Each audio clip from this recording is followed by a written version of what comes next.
আপনি আমাকে মেল করে দিন, আমি দেখে নিচ্ছি। না না, কোনো সমস্যা নাই। হ্যাঁ আমি শোনো, তুমি সামনের দিকে আগাও, আমি একটু আসতেছি। আচ্ছা যাও, আমি কথা বলি। জি ভাই। এই দাঁড়া,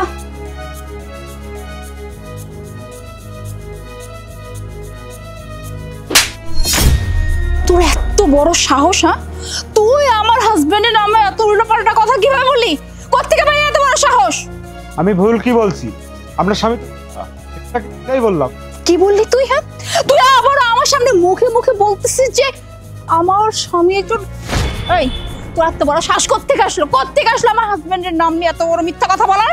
এতদিন ধরে আপনি সংসার করতেছেন, আপনি জানেন না আপনার স্বামী কি ভালো? আপনি বাসায় গিয়ে চেক করে দেখেন যে আপনার স্বামী কিনা। এই খবরদার, আর কথা বলবি না। তুই আমাকে আমার হাজবেন্ডকে চিনাবে? আরে যার সাথে আমি সংসার করতেছি, 24 আওয়ার্স থাকতেছি, আর তুই কিনা তাকে আমাকে চিনাবি? শোন, আমার হাজবেন্ডকে আমি খুব ভালো করেছি, আর তুই যেটা বললি না আমার হাজবেন্ডের নামে, আমার হাজবেন্ড এমন কিছু না, বুঝতে পারলি? আগে নিজের সংসার সামলান, তারপর আমারে দই দিয়েন, ঠিক আছে?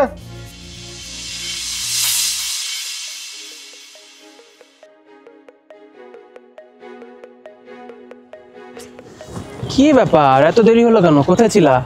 আর বলো না, ওই যে ওই পাশ থেকে আসলাম না, হঠাৎ করে মনে পড়লো যে আমার এক বান্ধবীর বাসা ওখানে, তাই ভাবলাম ওর সাথে একটু কথা বলে আসা। তুমি তো যে ডিলারের সাথে কথা বলতেছো, তাই তোমাকে নিয়ে আসিনি। ঠিক আছে চলো। আর সাজিদ, যাবো তো, কিন্তু তোমার সঙ্গে আমার একটু কথা ছিল, মানে একটা কোশ্চেন ছিল, করি? হ্যাঁ বলো, কি বলবা? Don't mind.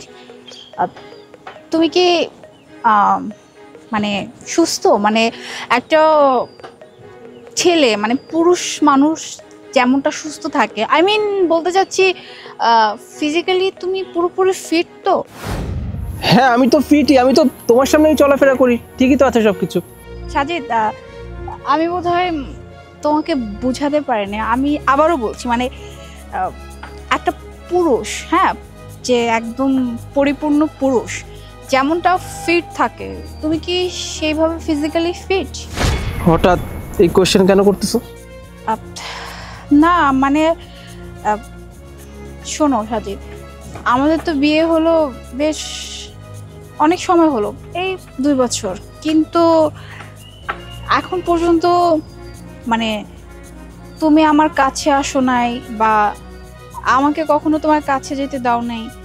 কিন্তু এটা তো একদম ন্যাচারাল, তাই না, যে বিয়ের পরে একটা ছেলে একটা মেয়ে একে অপরের কাছে যাবে, কিন্তু তোমার দিক থেকে আমি তেমন কোনো কিছুই পাইনি।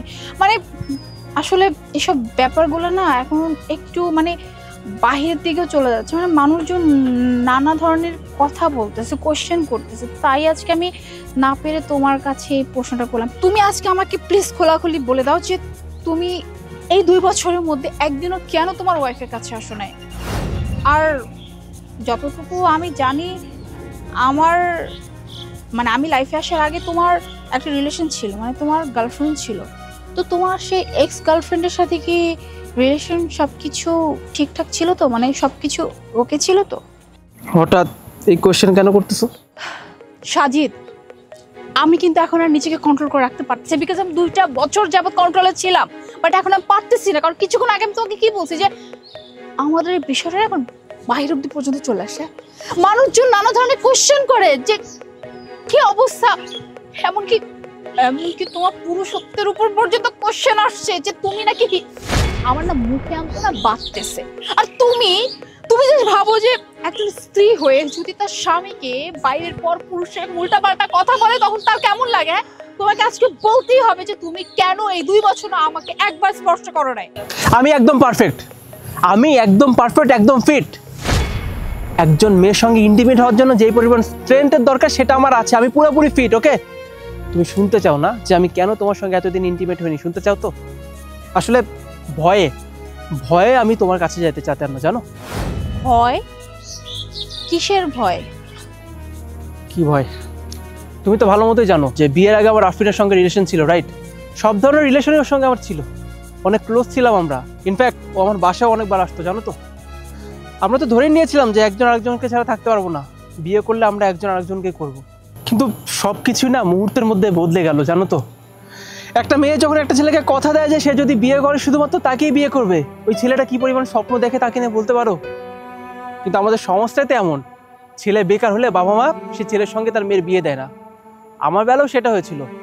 আমার সঙ্গে আফরিনের রিলেশন চলাকালীন ইশাদ নামের একটা ছেলের সঙ্গে আফরিনের বিয়ে ঠিক হয়, যে কিনা অনেক বড় একজন মডেল, অনেক টাকা পয়সা আছে। আমার তো তা ছিল না। কি হলো জানো তো, আমার সম্পর্কটা ভেঙে গেল। এত গভীর সম্পর্ক থাকার পরও সম্পর্কটা ভেঙে গেল। আর এরপর থেকে আমি আসলে কোনো মেয়েকে না বিশ্বাস করতে পারি না, জানো তো, খুব ভয় হয়।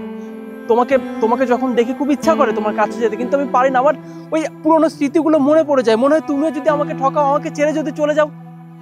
এই কারণে আমি তোমার কাছে যেতে চাই না, এটাই একমাত্র রিজন। বাস, মানে সামান্য এই ব্যাপারটার জন্য তুমি 2টা বছর আমার কাছে আসো নাই? সাজিদ, আমি তোমার ওয়াইফ। আচ্ছা ওয়াইফ বাদ দিলাম, তুমি তো আমাকে বন্ধু মনে করতে পারতে, তাই না? তুমি তো বন্ধু হিসেবে তুমি আমার সাথে যাবতীয় সবকিছু শেয়ার করতে পারতে। আর তোমার এক্স গার্লফ্রেন্ডের সাথে কি হয়েছে না হয়েছে এটা পাস্ট, বাট তুমি এখন বর্তমানে আছো, এটাই তোমার লাইফ, তাই না? আর আমি তোমার গার্লফ্রেন্ড না, আমি তোমার ওয়াইফ। তুমি আমাকে বিয়ে করছো, তো আমি তোমাকে ছেড়ে কেন যাব? শোনো সাজিদ, তোমার পাশে কি হয়েছে না হয়েছে সেটা আমি দেখতেও চাই না, দেখবো না। কিন্তু তুমি যে ভয়টার জন্য এতদিন তোমার ওয়াইফের কাছে আসো নাই, প্লিজ এই ভয়টা না মন থেকে ছেড়ে ফেলো। আর এই ভয়টা সরানোর জন্য যা কিছু করা লাগে, যতটুকু সাপোর্ট করা লাগে, তোমার ওয়াইফ মানে আমি তোমাকে সাপোর্ট করবো। আর ওই যে বললা না যে তোমার ভয় আমি যদি হারিয়ে যাই, আমি তোমাকে কথা দিচ্ছি, বেঁচে থাকতে আমি তোমাকে কোনোদিন হারাতে দিব না, আর নিজেও আমি হারাবো না তোমার থেকে। কেমন? আচ্ছা, আমি চেষ্টা করবো। চলো।